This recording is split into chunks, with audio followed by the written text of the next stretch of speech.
Well, hello, Raider Nation. Welcome back to the Raider roster report. This is Raider Sparks. Tonight, we're going to be talking about outside linebackers and middle linebackers for our new 3-4 defense.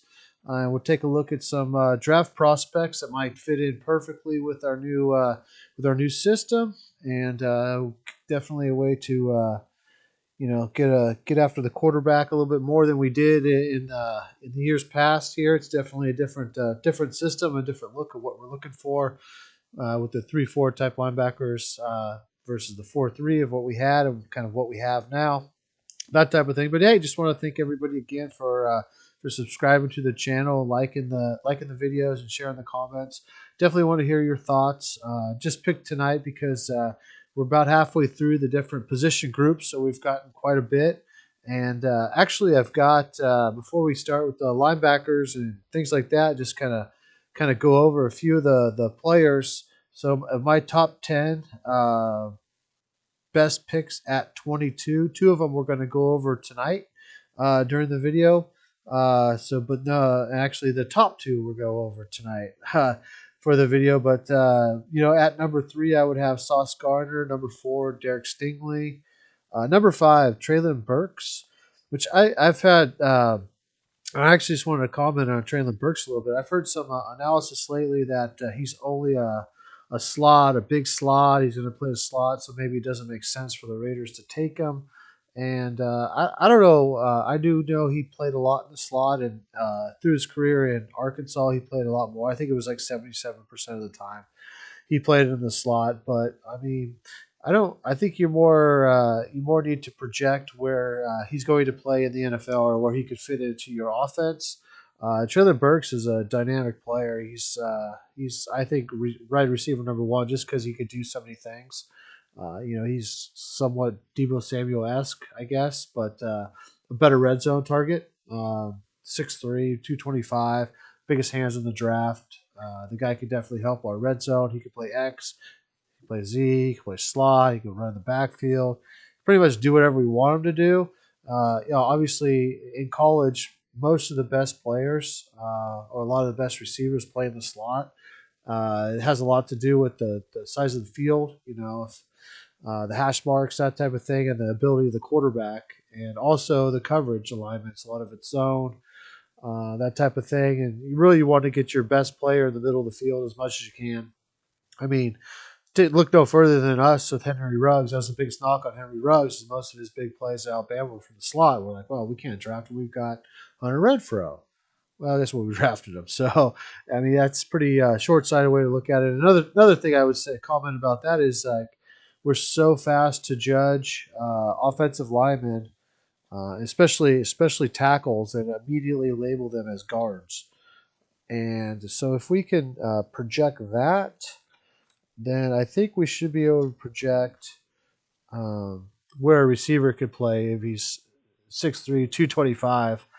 Pretty good chance he could play on the outside, and he did too. He just progressed more and more in the slot because that's just the way the offense went in Arkansas. And I think it probably had a lot to do with the limitation of the quarterback as well, that type of thing. So, but a good example of this, Sean Ryan, offensive tackle at UCLA, uh, has in his career at left tackle 2,147 snaps. He has 1 snap at left guard, 2 snaps at right guard, and everybody on the draft boards, at least a lot of things I'm seeing, they're projecting him to be a guard.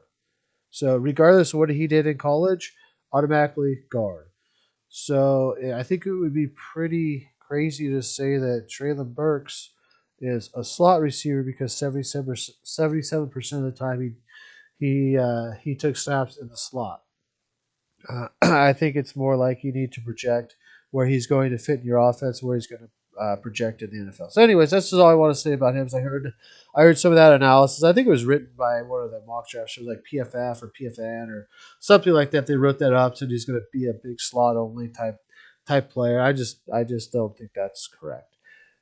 So the number 6, I would have Kenyon Green. To me, best interior offensive lineman.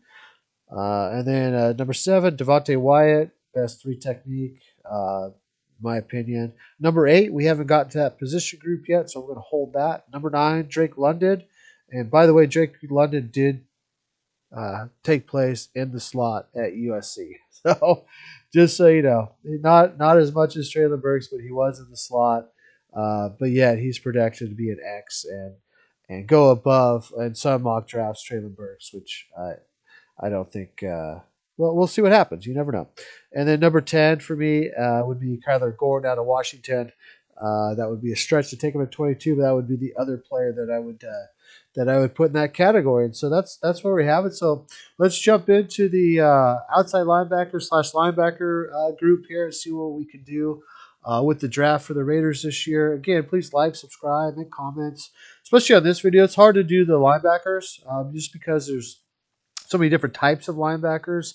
It's a different type than what we normally would look for since we're switching to a primarily 3-4 type defense. That's a little bit different.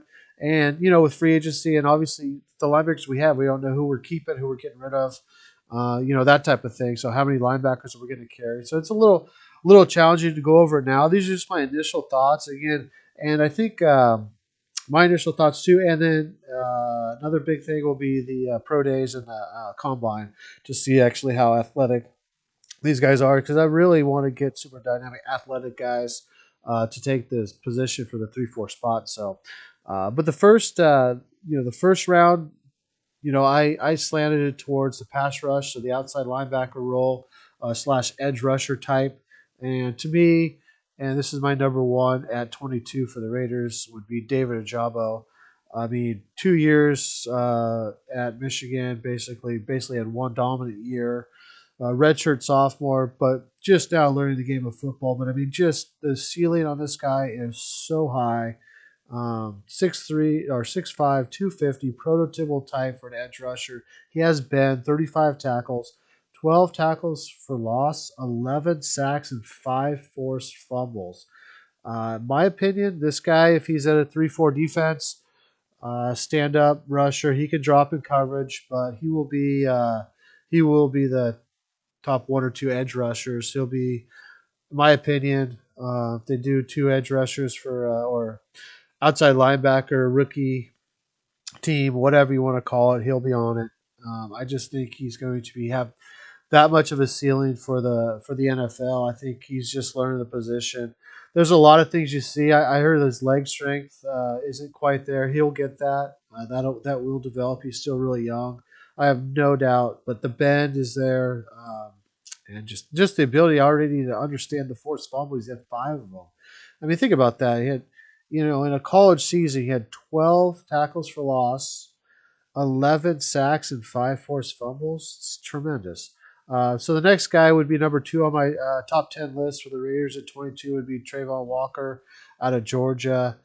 This is a little bit of projection just because the stats aren't as eye-popping, but 6'5", 275, 35 tackles, 7.5 tackles for loss, 6 sacks, and 2 pass breakups. I mean, this guy can move like crazy. I think I said Jabo was 275. I'm not sure. He's actually 250, but Trayvon's 275. So 2 different players. Ojabo has the bend off the edge, more traditional type edge rusher.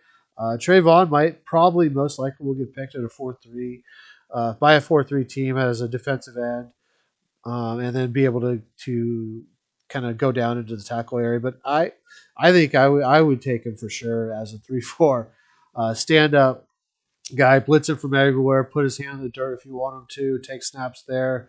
He'd be on the field every single play for me. And I mean, I would find ways to get this guy. He's extremely fast. I'm excited to see his combine, to see what numbers he actually puts up. I think he's going to be phenomenal.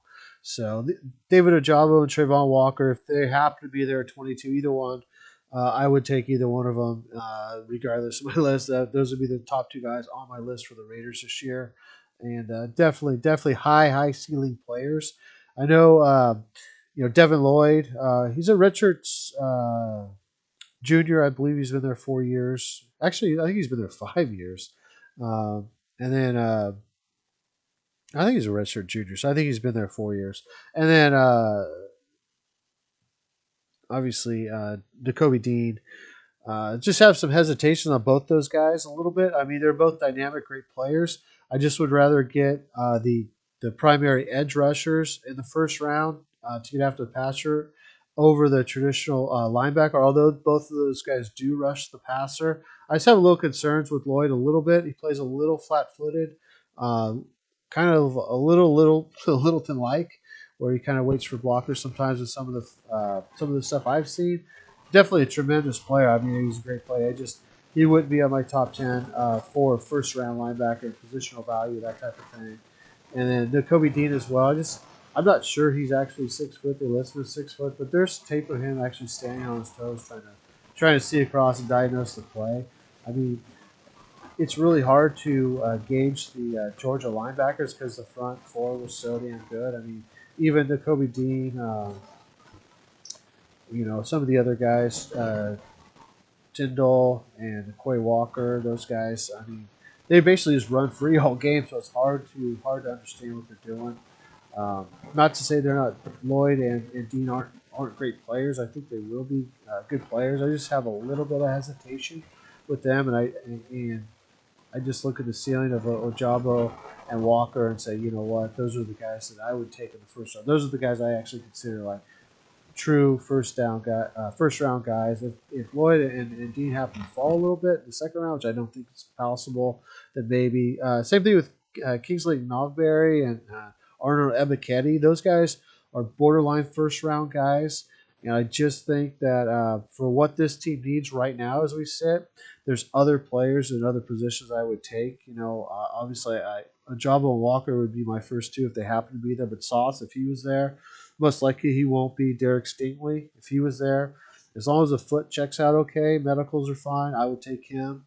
Traylon Burks, obviously I'd take him. Kenyon Green, Devontae Wyatt, another guy, and Drake London, Kyle Gordon. All those guys I would take over the couple linebackers and the couple edge defenders, is because partly in part because there's some really good other outside linebackers that we can get a little bit later, and also there's some also really good linebackers that we can target as well. That I just think they're a little closer to the Lloyd and Deans of the linebacker group, um, and a little closer to the Nodberry Ebiketie group with some of these other guys than if I compare Sauce Gardner and Derek Stingley, some of the cornerbacks. I don't think it's close. Traylon Burks and Drake London, I don't think is as close. For the receiver group, for the type of receiver we need, Kenny Green, there's an interior offensive lineman close to him in my opinion. Devontae Wyatt is by far the best three tech, and we definitely need a defensive lineman. So that's kind of my philosophy with the draft. I think Kyler Gordon is probably a stretch if you do look at that list. I mean, maybe you could put Lloyd or Dean in there, but for me, I do have a little bit of hesitation with both of those guys. And I think I'm going to watch Lloyd a little bit more because I think that hesitation will go away. But the Dean thing kind of does bother me that sometimes he's standing on his toes just to see the play. I'm not sure how that's going to translate to the NFL, that type of thing. But moving on, if we went and looked at the round two, is Drake Jackson out of USC again. I'll go with the pass rusher here. I don't know if he'll be there when we pick around 55. I believe he's a junior, 6'4", 250. Again, prototypical size. He's got the bend. 34 tackles, 8 tackles for loss, 5 sacks, 1 interception, 2 pass breakups, 1 forced fumble. Maybe not the sacks that you would want to see, but definitely a productive player. I think there's just a higher ceiling for him, and we'll know a little bit more about him after the combine. But I really like what I've seen on tape from him so far, and I think for a stand-up edge rusher that we would need for the 4-3 defense, I think this guy, I think Drake Jackson would be a fantastic pro, and to get him in the second round, I think would be great value. And that's kind of why I would kind of hesitate somewhat on Ignobberry and Abiketti. They'll probably go ahead of him, but Jake actually might move up. I did see a mock draft where he actually went in the first round, so something to consider. I know Dick Benito is another guy to keep an eye on out of Oklahoma, and Boye Mafe. Boye Mafe is a Richard senior, so out of Minnesota. So keep an eye on him. He had a good Senior Bowl, so he's another guy. But I do like Drake Jackson. But if we wanted to go more traditional linebacker, I'd go Christian Harris in the second round if he happens to be there. 6'2", 232. Sideline to sideline guy. Can play inside, can play edge, can play wherever you want to line him up. He can do it. 80 tackles, 11.5 tackles for loss, 5.5 sacks, 3 pass breakups, 2 forced fumbles. Um, I was actually down on him at the start of the year. I was like, well, he lost his mic job, to somebody, he's a junior. How do you lose your mic job? The Mike linebacker position, but actually I think it helped him because he allowed him to do more things. They used him in much more circumstances. He's a really good defender in the passing game, and I definitely have come around on Christian Harris a lot. So, I mean, if we were going to get in the second round, stand-up outside linebacker, traditional edge rusher, I'd look at Jake Jackson. But if we were still in need of a traditional linebacker that can rush, that can cover, that can do all of those things we need our modern day linebacker to do, I think Christian Harris would be the guy for me for that. Darian Beavers is a redshirt senior out of Cincinnati. True leader, good Senior Bowl. I believe he played some safety earlier in his career, so he can cover. Just have some concerns a little bit. I mean, he's compared to Zayvon Collins, so that's somewhat concerning a little bit. But just want to watch him a little bit more and see how athletic he is at his pro day. And then Brian Asamoah out of Oklahoma, a redshirt junior. Um, he's getting a lot of hype. I actually heard some praise of him. He could be the best linebacker in the draft, and so I got to watch him a little bit more. He has an 80-inch wingspan, but he's only 6 foot or 6 foot and a half inch, I guess, is how they have it. So that's concerning as well. I don't know if the height's going to be an issue. He definitely has the wingspan, so that's a huge tackle radius. So I want to watch him a little bit more. So he would be a possibility. I actually know he has the sideline speed as well. I actually really like some of the stuff I've seen. I'm just a little concerned with the size, but I mean, but that's what I mean as far as linebackers go, taking Lloyd or Dean in the first round when you have guys like Christian Harris, Darian Beavers, and Brian Asamoah that sitting there, possibly in the second round that you could get. I just don't see the big of a gap between those guys as I would see against um, some of the other guys that we might be able to take at 22. I guess that's my point that I make. I'm not saying that they're bad players. Have some reservations on both of them, but I just don't see a big of a gap with the linebacker group as I do with some of the other groups. Anyways, if we move on to the third round, Sam Williams, again, he's a redshirt senior, so I always hesitate with the redshirt seniors.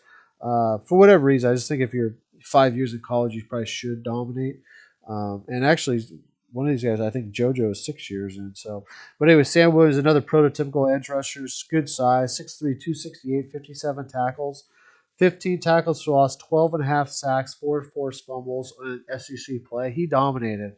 He went to the NFLPA Bowl and dominated. He got the invite to the Senior Bowl and kicked ass there too. So he just has some issues off the field. He has to account for. He had been arrested at one point for some domestic stuff or whatnot.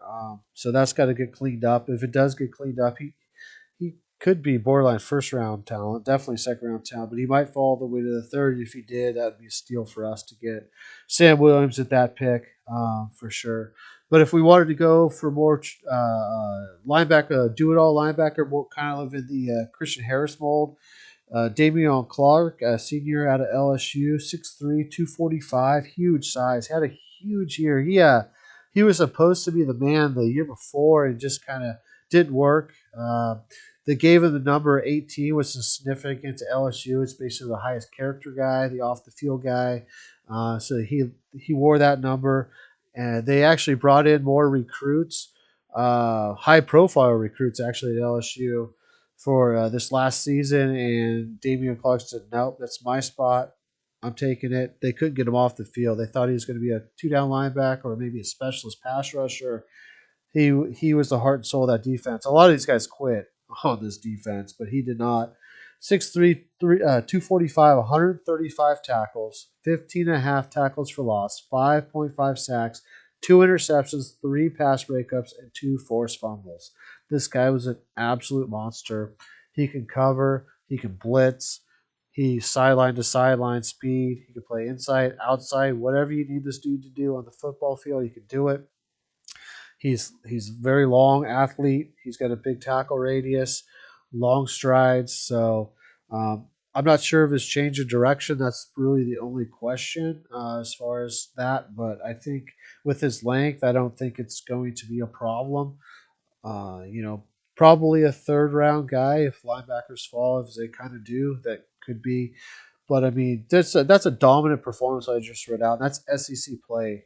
That's not other competition. So, Sam Williams, Damian Clark, another guy in the third round that might go if we wanted to kind of replace Perryman, which I don't. Hopefully, we don't do. But Leo Chenal out of Wisconsin, and he's young, redshirt sophomore, 6'2", 250, 115 tackles last year, 18 and a half tackles for loss, 8.5 sacks, and 2 forced fumbles from a middle linebacker position. So, fantastic player. I mean, a lot of the NFLs kind of go like the 49ers basically do. They do four guys rush passer and handle the run plus a linebacker. That's basically what they do. And so if we went to that sort of model, he would be the perfect guy because he'd be able to shadow the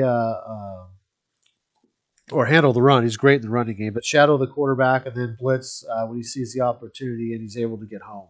So for middle linebacker's position, he handled it really well. He's just not as great right now in coverage, but he's still really young, so he could develop.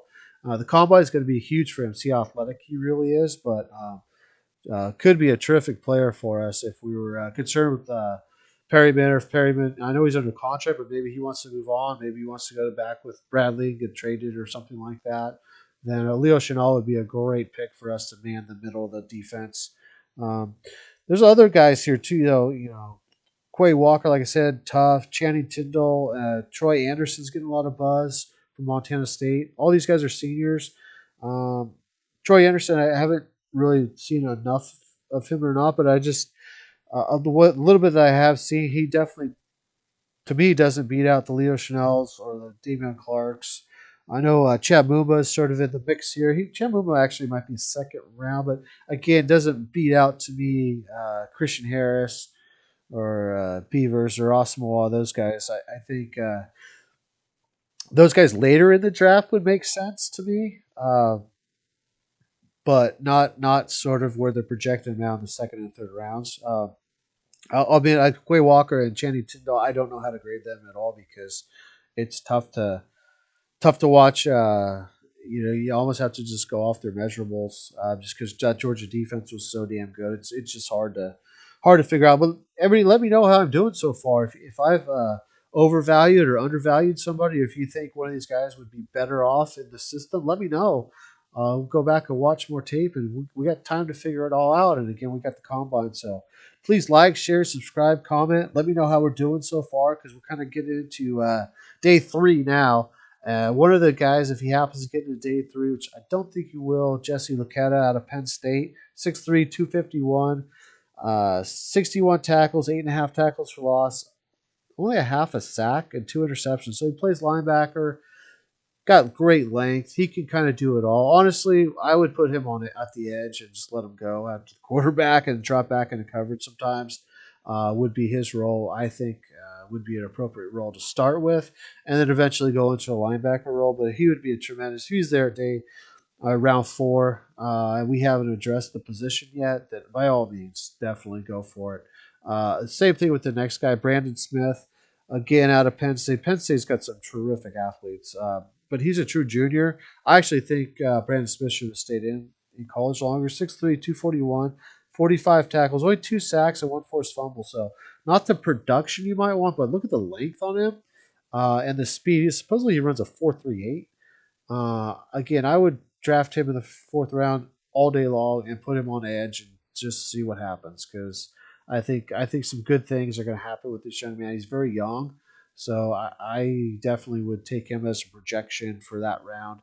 But let's see where he goes. I mean, there's other guys that might be here like Tyreek Smith out of Ohio State, Isaiah Thomas out of Oklahoma, D'Angelo out of Western Kentucky, D'Angelo Malone out of Western Kentucky, David Aniai, I think is how you say his name, out of Houston, a 5-year guy, that type of thing with good production as well.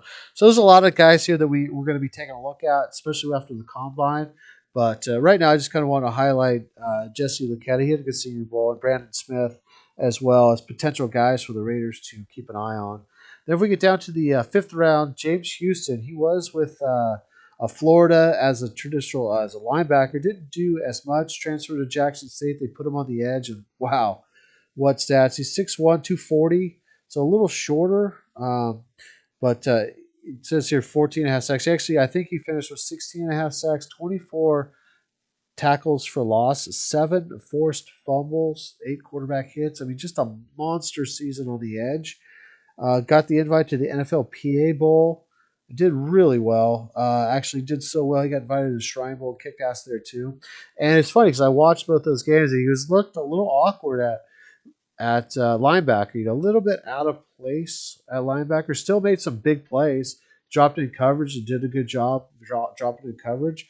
But then as the games went on, so at the NFLPA, they used him on the edge a little bit more, and that's what I think got him to the Shrine Bowl. And Shrine Bowl, I think NFL coaches wanted to see how he played traditional linebacker. He did okay to me. Missed some angles, missed a tackle or two. But all things I think can be cleaned up.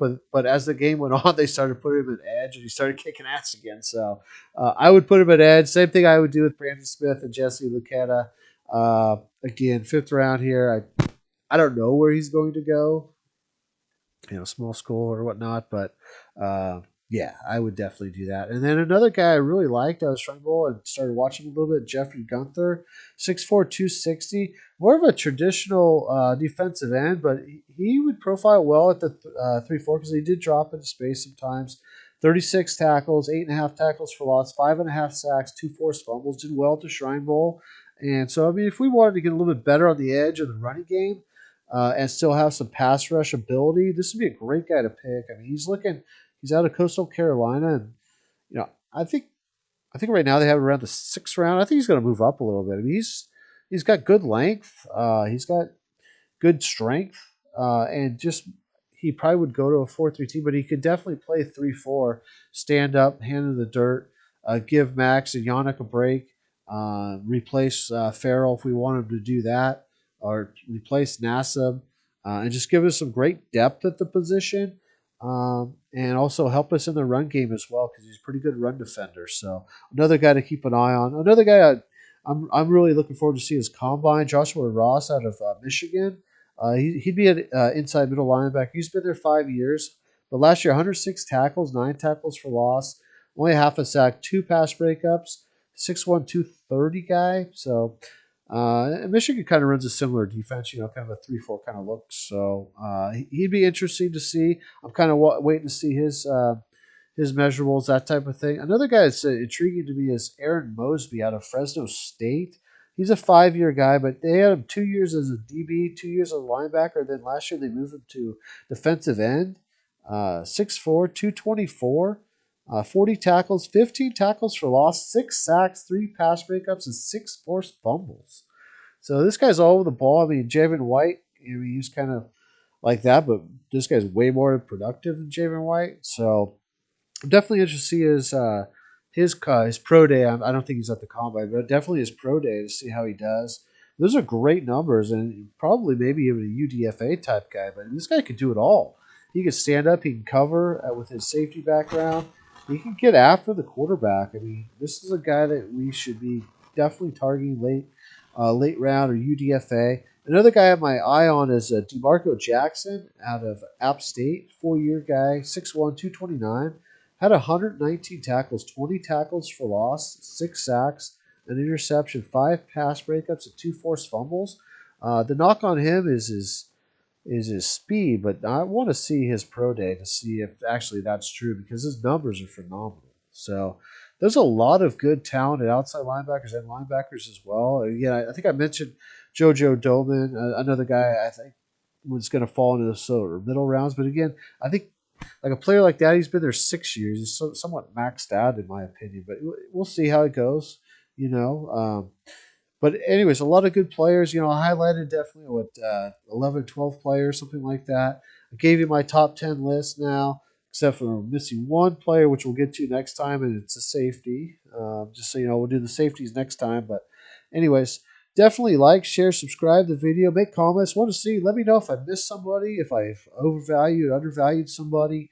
And just let me know your overall thoughts, things like that. Anyways, Raider Nation, thanks for joining the Raider roster report. Again, next time I think I'll do the safety position as we sort of lead up to pro days and the combine and free agency and all that good stuff. There's some definitely good prospects here to help fill out our roster and get ourselves to the Super Bowl. Anyways, that's all I got for tonight. Have a good night.